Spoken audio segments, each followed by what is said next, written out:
തുടർച്ചയായ 43-ാം ദിവസവും ഇന്ധനവില വർദ്ധിച്ചു. മഹാരാഷ്ട്രയിൽ പ്രീമിയം പെട്രോളിന്റെ വില 91 രൂപയായി. ഡീസൽ വില രാജ്യത്ത് ചരിത്രത്തിലെ ഏറ്റവും ഉയർന്ന നിലയിലെത്തി. പെട്രോളിനും ഡീസലിനും 14 പൈസ വീതമാണ് ഇന്ന് വർദ്ധിപ്പിച്ചത്. എന്നാൽ ഉയർന്ന എക്സൈസ് തീരുവ കുറയ്ക്കില്ലെന്ന് കേന്ദ്ര സർക്കാർ അറിയിച്ചു. വില വർധനവ് ബാധിക്കാതിരിക്കാൻ കർഷകർ ജൈവ ഇന്ധനം ഉപയോഗിക്കണമെന്ന് കേന്ദ്ര ഗതാഗത മന്ത്രി നിതിൻ ഗഡ്കരി ഉപദേശിച്ചു. അതേസമയം പെട്രോൾ വിലയെ ന്യായീകരിച്ച് ബിജെപി ട്വിറ്ററിൽ പോസ്റ്റ് ചെയ്ത ഗ്രാഫിക്സിന് സോഷ്യൽ മീഡിയയിൽ പരിഹാസം.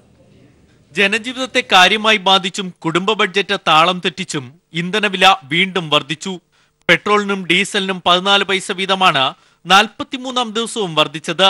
ഇതോടെ ഡീസൽ വില രാജ്യത്ത് ചരിത്രത്തിലെ ഏറ്റവും ഉയർന്ന നിലയിലെത്തി. ഉയർന്ന വാറ്റ് നികുതിയുള്ള മഹാരാഷ്ട്രയിൽ ഡീസൽ ലിറ്ററിന് 77 രൂപ 47 പൈസയായി. ചെന്നൈയിൽ 77 രൂപ 26 പൈസയാണ് വില. അതേസമയം പെട്രോളിന്റെ വില 90 കടന്നു. പ്രീമിയം പെട്രോൾ ലിറ്ററിന് 91 രൂപയ്ക്കാണ് മഹാരാഷ്ട്രയിൽ വിൽക്കുന്നത്. സാധാരണ പെട്രോൾ 88 രൂപ 26 പൈസയായി. 1 ലിറ്റർ പെട്രോളിന് ഏർപ്പെടുത്തിയിട്ടുള്ള 19 രൂപ 48 പൈസ എന്ന ഉയർന്ന എക്സൈസ് ഡ്യൂട്ടിയാണ് വില വർദ്ധിപ്പിക്കുന്നത്. ഇത് കുറയ്ക്കില്ലെന്ന് കേന്ദ്ര സർക്കാർ വൃത്തങ്ങൾ ആവർത്തിച്ചു. ജനങ്ങൾ സ്വന്തം നിലയ്ക്ക് ചെലവ് ചുരുക്കാനുള്ള മാർഗങ്ങൾ തേടണമെന്ന നിലപാടാണ് കേന്ദ്ര സർക്കാരിനുള്ളത്. കർഷകർ ജൈവ ഇന്ധനം ഉപയോഗിക്കണമെന്ന് ഗതാഗത മന്ത്രി നിതിൻ ഗഡ്കരി പറഞ്ഞു. നിലവിൽ ഡീലർമാർക്ക് 40 രൂപ 45 പൈസയ്ക്കാണ് രാജ്യത്ത് പെട്രോൾ വിൽക്കുന്നത്. ഇതോടൊപ്പം കേന്ദ്ര സർക്കാരിന്റെ എക്സൈസ് ഡ്യൂട്ടിയായ 19 രൂപ 48 പൈസയും വിവിധ സംസ്ഥാനങ്ങളിലെ വാറ്റ് നികുതിയും ഡീലർ കമ്മീഷനും കൂടി ചേരുമ്പോഴാണ് വില 90-നടുത്തെത്തുന്നത്. അതേസമയം പെട്രോൾ വില വർധനവിനെ ന്യായീകരിച്ച് ബിജെപി കേന്ദ്ര നേതൃത്വം ഔദ്യോഗിക ട്വിറ്ററിൽ പ്രസിദ്ധീകരിച്ച ഗ്രാഫിക്സ് സോഷ്യൽ മീഡിയയിൽ പരിഹാസമേറ്റുവാങ്ങുകയാണ്. എക്സൈസ് ഡ്യൂട്ടി 350% വർദ്ധിപ്പിച്ചത് രഹസ്യമാക്കിയിട്ടായിരുന്നു ഗ്രാഫിക്സ്.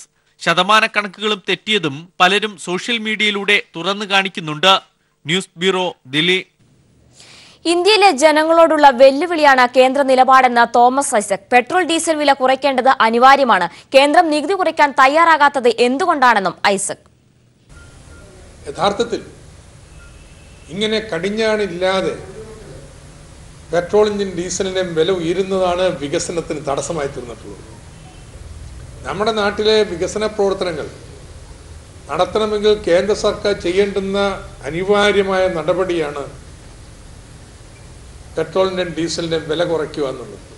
കേന്ദ്ര സർക്കാരിന് ഇൻകം ടാക്സ് ഉണ്ട്, കോർപ്പറേറ്റ് ടാക്സ് ഉണ്ട്, കസ്റ്റംസ് ഡ്യൂട്ടി ഉണ്ട്. ഇനി ഇവരിതൊന്നും അല്ലെങ്കിൽ ഇവർക്ക് വേണമെങ്കിൽ വായ്പ ഇഷ്ടം പോലെ എടുക്കാം. സംസ്ഥാനങ്ങൾക്ക് ഇത് കഴിയത്തില്ല. അതുകൊണ്ട് കേന്ദ്ര സർക്കാർ അവർ വർദ്ധിപ്പിച്ച നികുതി കുറച്ചാൽ മതി. അതുകൊണ്ട് രാഷ്ട്രീയമായിട്ട് ഇതിന് മറുപടി നൽകേണ്ടതുണ്ട്. ജനങ്ങളോട് യുദ്ധപ്രഖ്യാപനത്തെ അതേ നാണയത്തിൽ നേരിടേണ്ടതുണ്ട്. രാജ്യവ്യാപകമായിട്ടുള്ള സമരങ്ങൾ, പ്രക്ഷോഭങ്ങൾ ഈ പ്രശ്നത്തെ ആസ്പദമാക്കി ഉയർന്നു വരിക തന്നെ വേണം. ദിനം പ്രതിയുള്ള ഇന്ധനവില വർധനവിൽ വലഞ്ഞ് സംസ്ഥാനത്തെ സാധാരണക്കാരായ ജനങ്ങൾ. അതേസമയം ഓട്ടോ ചാർജും വർദ്ധിപ്പിക്കണമെന്ന ആവശ്യവും ശക്തമാവുകയാണ്. തലസ്ഥാനത്ത് നിന്നും ലെസ്ലി ജോൺ തയ്യാറാക്കിയ റിപ്പോർട്ടിലേക്ക്. പ്രതിദിനം രാജ്യത്ത് പെട്രോളിനും ഡീസലിനും വില വർദ്ധിക്കുന്നതിനനുസരിച്ച് സാധാരണ ജനങ്ങളുടെ ജീവിതം തന്നെ ദുസ്സഹമാവുന്ന സാഹചര്യമാണ് നിലവിലുള്ളത്. കഴിഞ്ഞ ദിവസം രാജ്യവ്യാപകമായി പ്രതിഷേധം സംഘടിപ്പിച്ചുവെങ്കിലും അതൊന്നും വകവയ്ക്കാതെയുള്ള വിലക്കയറ്റമാണ് ഇന്നും ഉണ്ടായിരിക്കുന്നത്. ഇന്നും ഡീസലിനും പെട്രോളിനും വില വർദ്ധിക്കുന്ന സാഹചര്യമുണ്ടായി. ഓരോ ദിവസവും നമ്മുടെ കമ്പോളങ്ങൾ എടുക്കുകയാണെങ്കിൽ കമ്പോളത്തിൽ വിലക്കയറ്റം കൂടി വരുന്ന ഒരു സാഹചര്യം ഈ പെട്രോൾ ഡീസൽ വില വർധനയോടുകൂടി ഉണ്ടാകുന്നുണ്ട്. സാധാരണ ജീവനക്കാരൻ്റെ ബഡ്ജറ്റ് ആകെ തകിടം മറയുന്ന തരത്തിലേക്ക് പെട്രോളിൻ്റെയും ഡീസലിൻ്റെയും വില വർധനവ് രാജ്യത്തിൻ്റെ ജനജീവിതത്തെ തന്നെ ദുസ്സഹമാക്കുന്ന സാഹചര്യമാണ് നിലവിലുള്ളത്. പ്രധാനമായും ഞാൻ ഇപ്പോൾ നിൽക്കുന്നത് തിരുവനന്തപുരം പ്രസ് ക്ലബ് റോഡിലാണ്. സാധാരണക്കാരൻ്റെ വാഹനമെന്ന് നമ്മൾ വിശേഷിപ്പിക്കുന്ന ഓട്ടോറിക്ഷ തൊഴിലാളികൾക്കും അവരുടെ കുടുംബത്തിനും അവരുടെ വ്യസനങ്ങളുമാണ് നമ്മൾ ഇതുമായി ബന്ധപ്പെട്ട് പങ്കുവയ്ക്കാൻ ആഗ്രഹിക്കുന്നത്.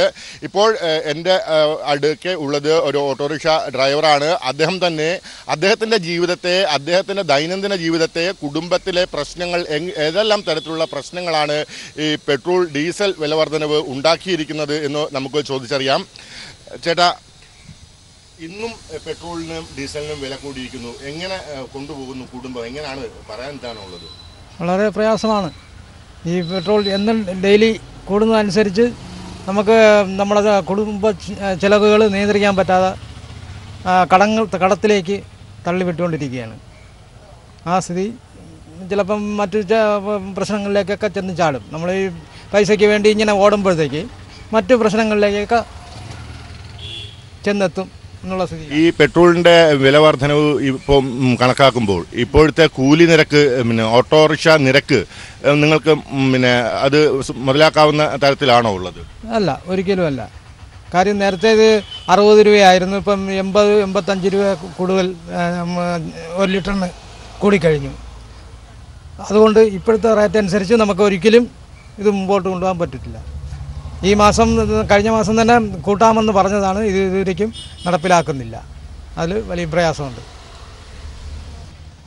മറ്റൊരു പ്രധാന വിഷയത്തിലേക്കാണ് കാര്യങ്ങൾ കടക്കുന്നത് എന്നുള്ള സൂചനയാണ് ഈ ഓട്ടോറിക്ഷ ഡ്രൈവറുടെ വാക്കുകളിൽ നിന്നും നമുക്ക് മനസ്സിലാക്കാൻ കഴിയുന്നത്. പ്രധാനമായും ഓട്ടോറിക്ഷ നിരക്ക് വർദ്ധിപ്പിക്കാതെ ഇനി ഇത്തരം സവാരികൾ നടത്താൻ കഴിയാത്ത ഒരു സാഹചര്യത്തിലേക്ക് അടുക്കുന്നു എന്നുള്ള സൂചകമാണ് അദ്ദേഹത്തിൻ്റെ വാക്കുകളിൽ നിന്നും ലഭ്യമാകുന്നു. മറ്റൊരു ഓട്ടോറിക്ഷ ഡ്രൈവർ നമ്മോടൊപ്പമുണ്ട്. അദ്ദേഹത്തിൻ്റെ അഭിപ്രായത്തിലേക്ക് പോകുകയാണെങ്കിൽ നമുക്ക് അദ്ദേഹത്തിനോട് തന്നെ ചോദിച്ചറിയേണ്ടിയിരിക്കുന്നു, എങ്ങനെയാണ് താങ്കളുടെ ജീവിതത്തെ ഈ പെട്രോൾ ഡീസൽ വില വർധനവ് ഉണ്ടാക്കുന്ന പ്രശ്നങ്ങൾ? ജീവിതം എന്ന് പറഞ്ഞാൽ ഒരു 5 വർഷമായി ഞങ്ങളുടെ മീറ്റർ റീഡിങ് മാറ്റിയില്ല. കറക്റ്റ് 5 വർഷമാകുമ്പോൾ ആ സമയത്ത് ഞാൻ ഡീസൽ വണ്ടിയാണ് ഓടിക്കുന്നത്.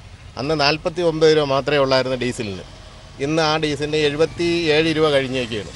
അപ്പോൾ ഞങ്ങളെ കൊണ്ട് അത് മാത്രമല്ല, ഇൻഷുറൻസ് ഒരു 3 വർഷത്തിന് ശേഷം ഇൻഷുറൻസ് കൂടിയെന്ന് പറഞ്ഞാൽ 4600 രൂപ ഉള്ളായിരുന്ന ഇൻഷുറൻസ് ഇപ്പോൾ 10,000-ന് പുറത്തായേക്കാണ്.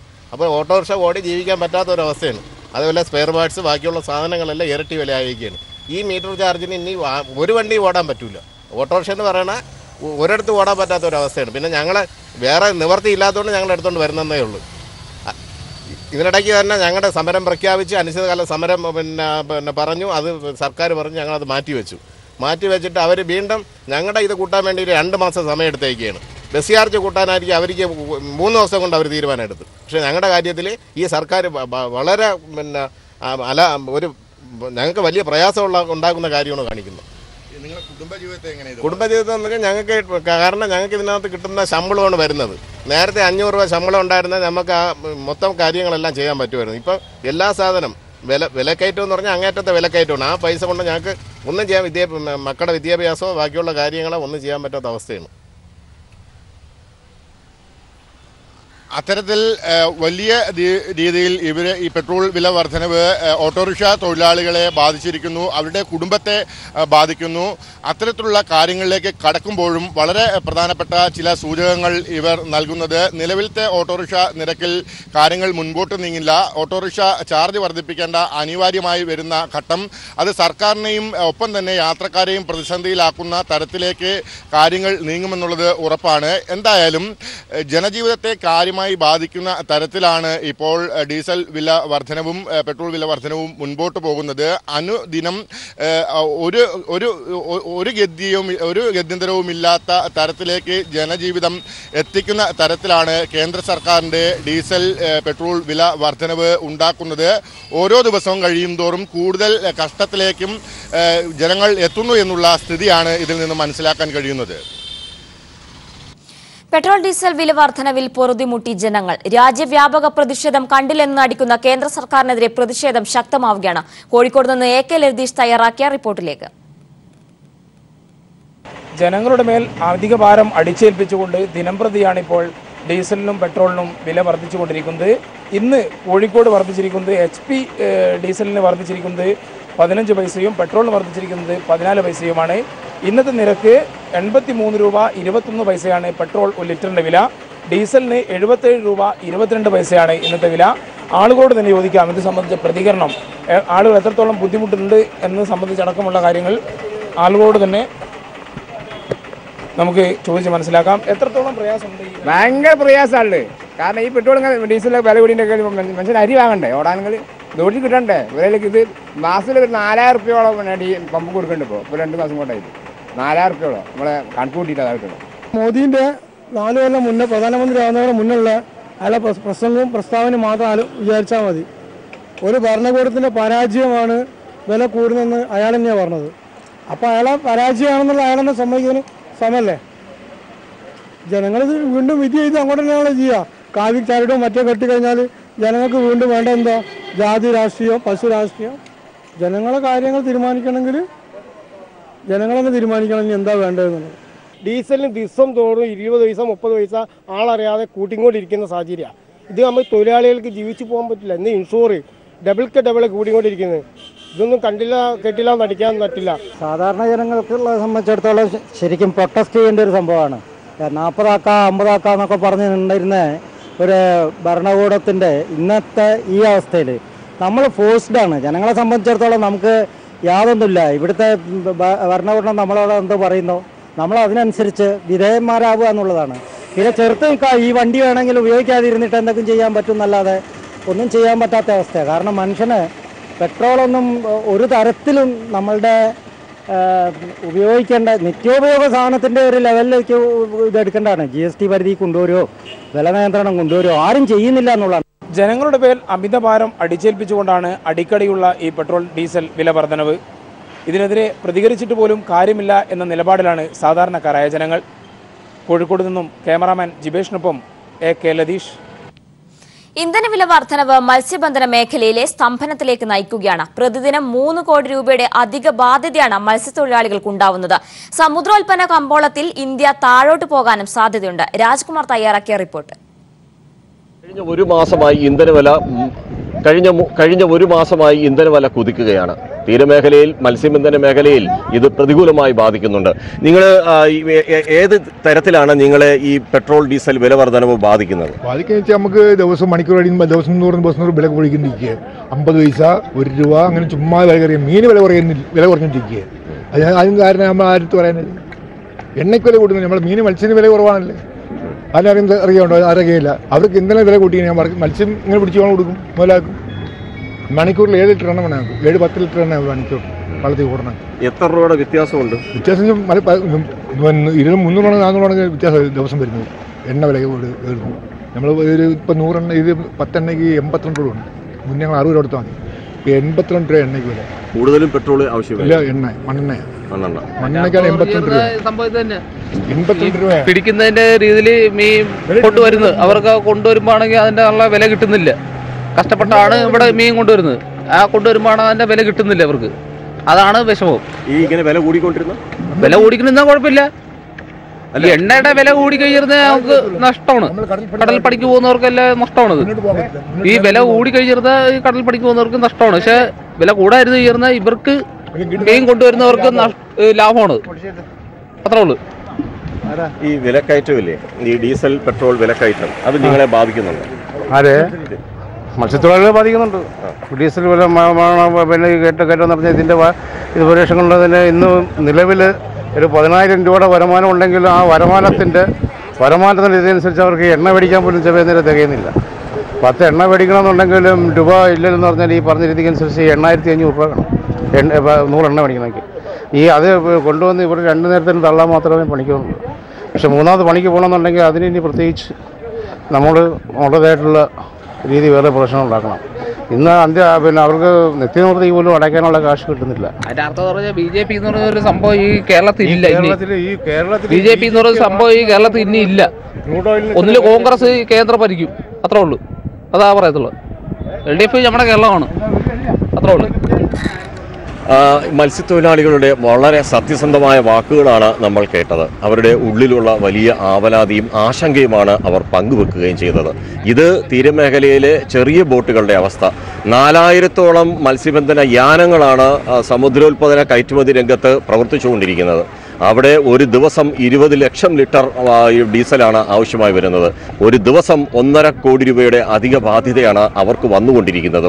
എന്നാൽ സമുദ്രോൽപ്പന്നം അതിനനുസൃതമായ വില ലഭിക്കാത്ത ഒരു സാഹചര്യം.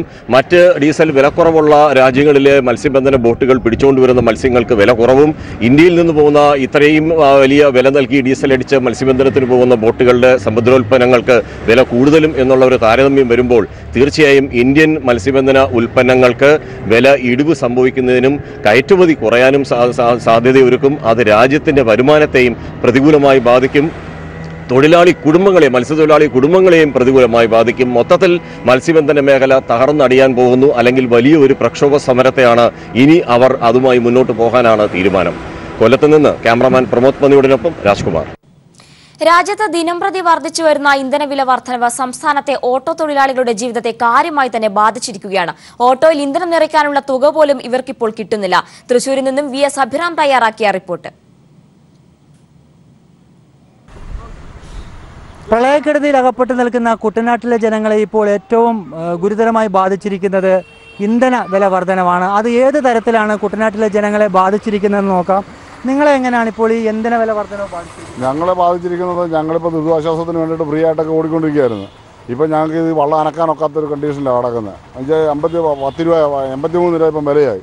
ഇത് വള്ളം അനക്കണമെങ്കിൽ കാശ് മേടിക്കും. ഇതുവരെ കാശില്ലാതെ ഞങ്ങൾ ഓടിക്കൊണ്ടിരുന്നത്. ഇപ്പോൾ കാശില്ലാതെ ഓടാത്തൊരു സാഹചര്യം, ആരോടും കാശ് മേടിക്കാനും പറ്റത്തില്ല, വള്ളം ഓട്ടം നടക്കത്തില്ല. ഇപ്പോഴത്തെ അവസ്ഥയിൽ നമ്മളൊക്കെ ഏത് ഒരു പൊതുജനത്തിനോട് 10 പൈസ വള്ളത്തിൻ്റെ കൂലി ചോദിക്കാൻ പറ്റുമോ? അത് ദുരിതാശ്വാസം ലോകം മുഴുവൻ, കേരളമല്ല ലോകം മുഴുവൻ കണ്ടൊരവസ്ഥയിൽ നിൽക്കുകയാണ്. ഈ അവസ്ഥയിൽ നമ്മൾ ഒരു പരിധിവരെയൊക്കെ നമുക്ക് ഡിസ്കൗണ്ട് റേറ്റിൽ ഓടാമെന്ന് വെച്ചാലും ഇപ്പോൾ നടുവൊടിഞ്ഞു പോയി. കുട്ടനാട്ടുകാരൻ്റെ നടുവൊടിഞ്ഞെന്ന് തന്നെ പറയാം ഈ ഇന്ധനവില. അത് അസഹനീയം കാര്യം എന്ന് പറഞ്ഞാൽ അതിന് ചുട്ട മറുപടി പൊതുജനം ഈ സർക്കാരിന് കൊടുക്കും എന്ന് തന്നെയാണ് ഞങ്ങളുടെ വിശ്വാസം. അല്ല, ഇപ്പോൾ വളരെയധികം ഒരു പ്രതിസന്ധിയിലാണ് കുട്ടനാട്ടിലെ ജനങ്ങൾക്ക്. അവരുടെ ഏക യാത്രാമാർഗം എന്ന് പറഞ്ഞാൽ ഇത്തരത്തിലുള്ള ചെറിയ ചെറിയ വള്ളങ്ങളും ബോട്ടുകളും ഒക്കെയാണ്. അപ്പോൾ അതിൽ ഇന്ധനം നിറയ്ക്കാൻ നിങ്ങൾക്ക് കരയിലേക്ക് പോകാൻ പറ്റത്തില്ല. പൊതുവേ ഈ കുട്ടനാട്ടുകാർ ഈ ഒരു അവസ്ഥ തന്നെയാണ് എല്ലാവരുടെയും അവസ്ഥ വളരെ ദയനീയം. ഇപ്പോൾ ഇതിൽ കൂടുതൽ വള്ളങ്ങൾ ദിവസവും വന്നുകൊണ്ടിരുന്നത് ഇതെല്ലാം ഇപ്പോഴത്തെ ഇവിടെ എല്ലാം നോക്കി വളരെ കുറവായി.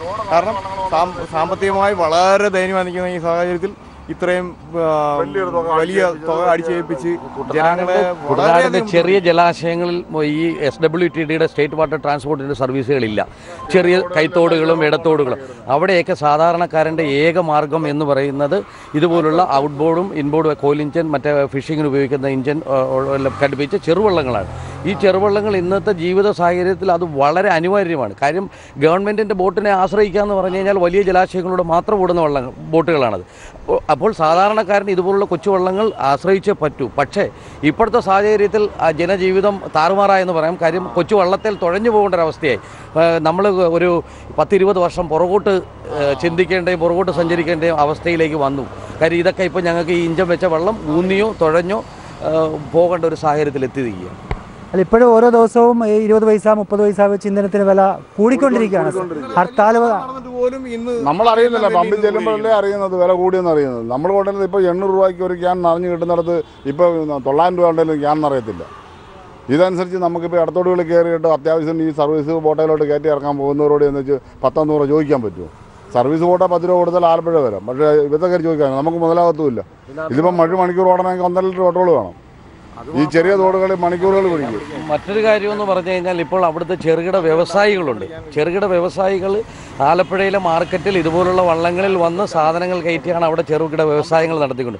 ആ വ്യവസായത്തെ തന്നെ ധാരമായി ബാധിക്കും. കാര്യമെന്ന് പറഞ്ഞാൽ അവിടുത്തെ കുട്ടനാടുകാരന് ഇനി ഒരു സാധനം പ്രിൻറ്റഡ് റേറ്റിൽ കിട്ടുമെങ്കിൽ പോലും അവിടെ അത് ചോദിക്കാൻ പറ്റാത്ത അവസ്ഥയാണ്. ഈ ഇന്ധനവില വർദ്ധിക്കുമ്പോൾ അവൻ കുട്ടനാട്ടിലെ ഒരു വ്യവസായി ആലപ്പുഴയിലെ മാർക്കറ്റിൽ നിന്ന് വാങ്ങി ചെറിയ ഈ റൂറൽ ഏരിയയിൽ കൊണ്ടുവന്ന് വിൽക്കുമ്പോൾ അതിനനുസരിച്ച് സാധനത്തിന് വില വർധന ഉണ്ടാവും. അതും കുട്ടനാട്ടുകാരനെ വളരെ വളരെ എന്താ പറയുന്നത് ഭയാനകമായ രീതിയിൽ ബാധിക്കും ഈ ഇന്ധന വർധനം. അത് പറയാതെ വയ്യ.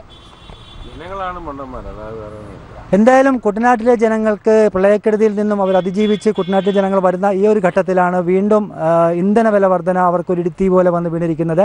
ഇത് വളരെയധികം പ്രത്യാഘാതങ്ങളായിരിക്കും വരും ദിവസങ്ങളിൽ കുട്ടനാട്ടിൽ ഉണ്ടാക്കാൻ സാധ്യതയുണ്ടാകുക. ക്യാമറാമാൻ ഇമ്മാനുവൽ ഫ്രാൻസിസിനൊപ്പം ഷാജഹാൻ. ക്ഷമിക്കണം, ആലപ്പുഴയിൽ നിന്നും ഷാജഹാൻ തയ്യാറാക്കിയ റിപ്പോർട്ടാണ് കണ്ടത്. ഇന്ധനവില വർധനവ് സംസ്ഥാനത്തെ ഓട്ടോ തൊഴിലാളികളെയും കാര്യമായി തന്നെ ബാധിച്ചിരിക്കുകയാണ്. ഓട്ടോയിൽ ഇന്ധനം നിറയ്ക്കാനുള്ള തുക പോലും ഇപ്പോൾ ഇവർക്ക് കിട്ടുന്നില്ല. തൃശൂരിൽ നിന്നും VS അഭിറാം തയ്യാറാക്കിയ റിപ്പോർട്ട്. ആദിത്യ മര്യാദയ്ക്കും ആദിസ്നേഹത്തിനും ഏറെ പേരുകേട്ട ഓട്ടോക്കാരാണ് തൃശ്ശൂരിൽ. എന്നാൽ വർദ്ധിച്ചു വരുന്ന ഈ ഇന്ധന വർധനവ് അവരുടെ ജീവിതം താറുമാറാക്കിയിരിക്കുകയാണ്. നമുക്ക് ഒരു ചേട്ടനോട് ചോദിക്കാം. ചേട്ടാ, എങ്ങനെയാണ് ഈ വില വർധനവ്? എങ്ങനെയാണ് വില കൂടിയ കാരണം ഇപ്പോൾ വീട്ടിൽ അരി മേടിക്കാൻ പറ്റാത്ത അവസ്ഥയും ലോൺ അടയ്ക്കാൻ പറ്റാത്ത അവസ്ഥയായി. ഭയങ്കര വില കൂടി പോയി. 2 മാസമായിട്ട് 48 രൂപയുള്ളപ്പോൾ നമുക്ക് 20 രൂപയ്ക്കിട്ടുള്ളതാണ് മീറ്റർ വെച്ച്. ഇപ്പോൾ 78 രൂപയായിട്ടും നമുക്ക് പൈസയും കൂട്ടിയിട്ടില്ല. ഭയങ്കര ബുദ്ധിമുട്ടാണ്. ലോണൊന്നും അടയ്ക്കാൻ പറ്റുന്നില്ല. പ്രശ്നമാണ്. മുതലാവണമെന്ന് പറഞ്ഞു കഴിഞ്ഞാൽ ബ്ലോക്കാണ്, കാര്യങ്ങളാണ്. പക്ഷേ ഡീസൽ അടിച്ചിട്ട് മുതലാവണമില്ല. ഇപ്പോൾ ഓട്ടോ ഇല്ല. പൈസ നിരോധനം വന്നതിന് ശേഷം ഓട്ടോ ഇല്ല. ഇപ്പോൾ അതുകൊണ്ട് ഭയങ്കര ബുദ്ധിമുട്ടിലാണ് പോടുന്നത്. എല്ലാം പ്രശ്നമാണ്. ലോണും കാര്യങ്ങളൊക്കെ എടുത്തിട്ടാണ് നമ്മൾ ഈ വണ്ടി എടുത്തേക്കുന്നത്. 3,65,000 വരുന്നുണ്ട് ഇപ്പോൾ ടൗണിൽ വണ്ടി എടുത്ത് ഓടാനായിട്ട്. മാസം ലോൺ അടയ്ക്കാൻ വരെ പറ്റാത്ത അവസ്ഥയായിട്ട് നടക്കുന്നത് എല്ലാവരും നടക്കുന്നത്. ഡെയിലി ഓരോ രൂപ 2 രൂപ വെച്ചാണ് കൂടുന്നത് ഡീസലിന്. ദിവസം വർദ്ധിച്ചുകൊണ്ടിരിക്കുകയാണ്. നമ്മളെ കാലത്ത് ഇന്ന് വൈകുന്നേരം അടിച്ച് പോയി നാളെ അടിക്കുമ്പോൾ 1 രൂപ 2 രൂപ ചിലപ്പോൾ കൂടിക്കൊണ്ടിരിക്കുകയാണ്. ജില്ലയിലെ ഓരോ ഓട്ടോ തൊഴിലാളിയും ഏറെ ബുദ്ധിമുട്ടോടെയാണ് ഇപ്പോൾ ജില്ലയിൽ ഓടിക്കൊണ്ടിരിക്കുന്നത്. നമ്മൾ ഈ ഇത്രയും വലിയ ഗതാഗത കുരുക്കും അതുപോലെ തന്നെ ഈ നഗരത്തിലുണ്ടാകുന്ന ഈ സ്ഥിരം ഉണ്ടാകുന്ന ഈ കുരുക്കിലെല്ലാം പെട്ട് ഒരു തരത്തിലും ഇവർക്ക് ഇത് ഇന്ധനം മുതലാവാത്തൊരു അവസ്ഥയാണിപ്പോൾ ഈ നഗരത്തിലുള്ളത്. എന്തായാലും ഈ 1.5 മാസത്തിലധികമായി വർദ്ധിച്ചു വരുന്ന വില വർധനവ് ഓരോ ഓട്ടോ തൊഴിലാളിയുടെ ജീവിതത്തെ കാര്യമായി തന്നെ ബാധിച്ചിരിക്കും. അന്നോടത്തെ അന്നത്തിന് വേണ്ടി ഓടുന്ന ഓരോ തൊഴിലാളിക്കും ഈ ഒരു ചാർജ് വർധനവ് ഏറെ ബുദ്ധിമുട്ടാണ് ഇപ്പോഴും ഉണ്ടാക്കിക്കൊണ്ടിരിക്കുന്നത്. നമ്മുടെ ഇപ്പോൾ ഈ ചേട്ടൻ സൂചിപ്പിച്ചതുപോലെ തന്നെ വല്ലാത്തൊരവസ്ഥയിലാണ് ഈ ഓട്ടോക്കാരുടെ എല്ലാവരും അവസ്ഥ. കാരണം രാവിലെ വീട്ടിൽ നിന്ന് ഇറങ്ങിയാൽ തിരിച്ചു പോകുമ്പോൾ ഇന്ധനം അടിക്കാനുള്ള മാത്രം തുകയാണ് ഇവർക്ക് ലഭിക്കുന്നത്. അല്ലാതെ ഒരു തരത്തിലും ഇവർക്ക് ഇതിൽ നിന്നൊരു ലാഭം ഉണ്ടാകാൻ കഴിയുന്നില്ല എന്നതും ഏറെ ഒരു ദുരവസ്ഥയായി തന്നെ പറയേണ്ടി വരും. ഓരോ ഓട്ടോ തൊഴിലാളിയും ഇത്തരത്തിലേറെ ബുദ്ധിമുട്ടിയാണ് ഓടിക്കൊണ്ടിരിക്കുന്നത്. നമ്മളിപ്പോൾ ഈ സ്റ്റാൻഡിൽ എത്തിയിട്ടുണ്ട്. സ്റ്റാൻഡിലെ മറ്റു ചേട്ടന്മാർക്ക് എന്താണ് പറയാനുള്ളതെന്ന് നമുക്ക് നോക്കിയിട്ട് വരാം. ചേട്ടാ, ഇന്ധന ചാർജ് വർധനവ് എങ്ങനെയാണ് ചേട്ടാ ബാധിച്ചിരിക്കുന്നത്? ഡീസൽ ചാർജ് വർധനവ് പറഞ്ഞാൽ നമുക്കിപ്പോൾ അരി മേടിക്കാൻ കാശ് കിട്ടാത്തൊരു സന്ദർഭമാണ് ഇപ്പോൾ. അതിപ്പോൾ ഈ ഡീസൽ വില വർദ്ധിച്ചതോടുകൂടി നമുക്ക് ദിവസം കിട്ടുന്ന പൈസ ഇപ്പോൾ പകുതിയെക്കാട്ട് കുറവാണ് കിട്ടണുള്ളൂ. കിട്ടുന്ന കാശ് മുഴുവൻ നമ്മൾ പമ്പിൽ ഡീസൽ അടിച്ച് കൊടുത്ത് പോവുകയാണ്. അത് കാരണം ഇപ്പോൾ അരി മേടിക്കാൻ വരെ പൈസ തയ്ക്കണില്ല. വെറുതെ ഇങ്ങനെ വന്ന് ഓടുക. വൈകുന്നേരം ആകുമ്പോൾ വല്ല ചില്ലറ വല്ലതും കിട്ടിയെങ്കിൽ അതും കൊണ്ട് വീട്ടിൽ പോവാ. ഓരോ ദിവസം ചാർജ് വർദ്ധിക്കുന്നുണ്ട്. അപ്പോൾ എങ്ങനെ എല്ലാ ദിവസവും ഓരോ ദിവസവും ചാർജ് വർധനവ് ഉണ്ടാവുന്നുണ്ട്? വർധനവ് ഉണ്ടാവുന്നില്ല. വർധനവ് എന്ന് പറഞ്ഞു കഴിഞ്ഞാൽ ഓട്ടം സാധാരണ തീരെ കുറവാണ്. അതിൻ്റെ ഇടയിൽ പിന്നെ ഈ പൈസയും കൂടി ഇതും കൂടി ആകുമ്പോൾ നമുക്ക് തീരെ ഓടിക്കാൻ പറ്റാത്തൊരു കണ്ടീഷനാണ്. കൊണ്ട് നടക്കാൻ പറ്റും. ഇത് തന്നെയാണ് തൃശ്ശൂരിലെ അല്ലെങ്കിൽ കേരളത്തിലെ മുഴുവൻ ഓട്ടക്കാരുടെ അവസ്ഥ. രാവിലെ വീട്ടിൽ നിന്ന് വരുന്നു, ഒരു തരത്തിലും വൈകുന്നേരം തിരിച്ചു പോകുന്നു. അല്ല, ഒരു തരത്തിൽ ലാഭം ഉണ്ടാക്കാൻ ഇവർക്ക് കഴിയുന്നില്ല. വെറുതെ ഓടുന്നതിനപ്പുറത്തേക്ക് കൃത്യമായ വരുമാനം ഇവർക്ക് ഈ തൊഴിലിൽ നിന്ന് ഇപ്പോൾ ലഭിക്കുന്നില്ല എന്നാണ് അവസ്ഥ. ആഘോഷങ്ങളും ആർഭാടങ്ങളും ഒഴിവാക്കി സംസ്ഥാന സ്കൂൾ മേളകൾ നടത്താൻ തീരുമാനം. കലോത്സവം ഏത് രീതിയിൽ നടത്തണമെന്ന് ഈ മാസം 17 ചേരുന്ന മാനുവൽ സമിതി യോഗം തീരുമാനിക്കും. വേദി, തീയതി എന്നിവയിലും യോഗത്തിലാകും അന്തിമ തീരുമാനമുണ്ടാവുക. കുട്ടികളുടെ കഴിവുകൾ മികച്ച രീതിയിൽ തന്നെ അവതരിപ്പിക്കാനുള്ള നടപടികൾ സർക്കാർ സ്വീകരിക്കുമെന്ന് വിദ്യാഭ്യാസ മന്ത്രി പ്രൊഫസർ സി രവീന്ദ്രനാഥ് വ്യക്തമാക്കി. പ്രളയക്കെടുതിയുടെ പശ്ചാത്തലത്തിൽ സംസ്ഥാന സ്കൂൾ കലോത്സവം, കായികമേള, ശാസ്ത്രമേള എന്നിവ ആഘോഷങ്ങളും ആർഭാടങ്ങളും ഒഴിവാക്കി നടപ്പാക്കാനാണ് സർക്കാർ തീരുമാനം. എന്നാൽ ഏതൊക്കെ രീതിയിലുള്ള മാറ്റങ്ങൾ വരുത്തിയാണ് കലോത്സവം നടത്തേണ്ടത് എന്നത് ഈ മാസം 17 ചേരുന്ന കലോത്സവ മാനുവൽ സമിതി യോഗമാകും തീരുമാനിക്കുകയെന്ന് വിദ്യാഭ്യാസ മന്ത്രി സി രവീന്ദ്രനാഥ് പറഞ്ഞു. ആർഭാടം ഇല്ലാതെ ആഘോഷങ്ങൾ ഒഴിവാക്കിക്കൊണ്ട് നമ്മുടെ കുട്ടികൾക്ക് ദേശീയ തലത്തിലും സംസ്ഥാന തലത്തിലും നേടാൻ സാധ്യതയുള്ള അംഗീകാരം നേടത്തക്ക രീതിയിൽ ശാസ്ത്ര, കായിക, കലാമേളകൾ സെലക്ഷൻ പ്രോസസ്സ് മാത്രമായി നടത്തുവാൻ തീരുമാനിച്ചു. നിലവിൽ ആലപ്പുഴ ജില്ലയാണ് കലോത്സവ വേദി. എന്നാൽ പ്രളയബാധിത മേഖലയായതുകൊണ്ട് അവിടുത്തെ സ്ഥിതി സർക്കാർ പരിശോധിക്കും. 17 ചേരുന്ന കലോത്സവ പരിഷ്കരണ യോഗത്തിലാകും വേദി, തീയതി എന്നിവയുൾപ്പെടെയുള്ള കാര്യത്തിൽ അന്തിമ തീരുമാനമുണ്ടാകുക. കുട്ടികളുടെ കഴിവ് മികച്ച രീതിയിൽ അവതരിപ്പിക്കാനുള്ള അവസരം സർക്കാർ സജ്ജമാക്കുമെന്ന് വിദ്യാഭ്യാസ മന്ത്രി വ്യക്തമാക്കി. 17-ാം തീയതി മാനുവൽ കമ്മിറ്റി ചേരും. ആ മാനുവൽ കമ്മിറ്റി ഇക്കാര്യങ്ങൾ കൂടി പരിഗണിച്ച് എന്തെല്ലാം മാറ്റം വരുത്തണം എന്ന് തീരുമാനിക്കുകയും അതനുസരിച്ച് ശാസ്ത്ര, കായിക, കലാമേളകൾ നടത്തുവാനുള്ള നിർദ്ദേശങ്ങൾ. പ്രളയബാധിത മേഖലയിലെ കുട്ടികളുടെ പങ്കാളിത്തവും മേളയിൽ ഉറപ്പാക്കാനുള്ള നടപടികൾ സർക്കാർ തലത്തിൽ പുരോഗമിക്കുകയാണ്. പ്രളയത്തിന്റെ പശ്ചാത്തലത്തിൽ പൊതുവിദ്യാലയങ്ങളിൽ പാദവാർഷിക പരീക്ഷകൾക്ക് പകരം അർദ്ധവാർഷിക പരീക്ഷകൾ നടത്തും. QIP യോഗത്തിലാകും പുനഃക്രമീകരണം സംബന്ധിച്ചുള്ള അന്തിമ തീരുമാനം ഉണ്ടാവുക. News bureau, Thiruvananthapuram.